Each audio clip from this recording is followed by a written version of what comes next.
turn your car into a mobile classroom and listen. And then listen to the sermon on Sunday morning. Listen to the lectures. Listen to the teacher. Listen to someone who's got something good to say.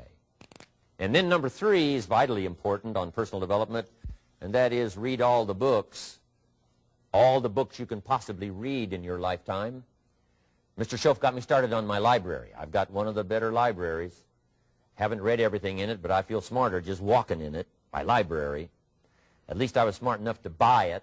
Now I got to be smart enough to read it.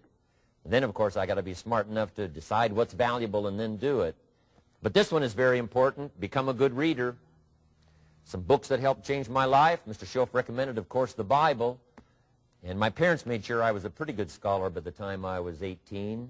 That's been so beneficial for me, drawing from those illustrations, reading about those stories, people who made it and people who didn't make it, and what the difference was.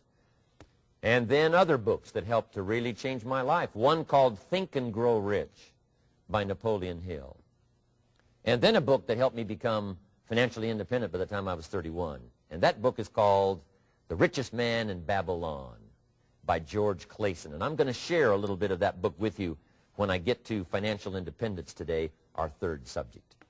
But I started reading the books, attending the classes, making sure that I got in front of people that had something good to say. And then I started keeping a journal. One of the major things my teacher taught me was to keep a journal. He said, don't trust your memory. If you hear something good, just make a little note and write it down. Now, at first I took, notes on pieces of paper and torn off corners and backs of old envelopes. And it didn't serve me well, thrown in a drawer. Then I learned to keep a journal, a bound copy of all my notes. So I would suggest you do the same. Things that impress you, a poem that impresses you. When you attend a class, some of the ideas that impressed you, jot them down. You read something in a magazine, right? Some ideas. Take those out, put them in your journal. Keep a good journal the rest of your life. This will serve you well. My journals make up a significant portion of my own library. And if you saw my library and saw my journals, I tell you what you'd have to say. This is the library, and these are the journals of a very serious student. No wonder Mr. Rohn is invited to lecture and speak on his experiences around the world. So I want the same thing to happen to you. Value captured that you can resort to later, go back over it and review it, and let it become valuable to you. So that's my first subject, personal development. Work harder on yourself than you do on your job. Develop the skills. Learn the lessons. Take the classes. Absorb all that is being taught to you these days. And then later on, of course, you can sort it out, what's valuable to you and how to refine it for your business and for your life and for your future. But the main thing is to get it and start this process of personal change, personal development.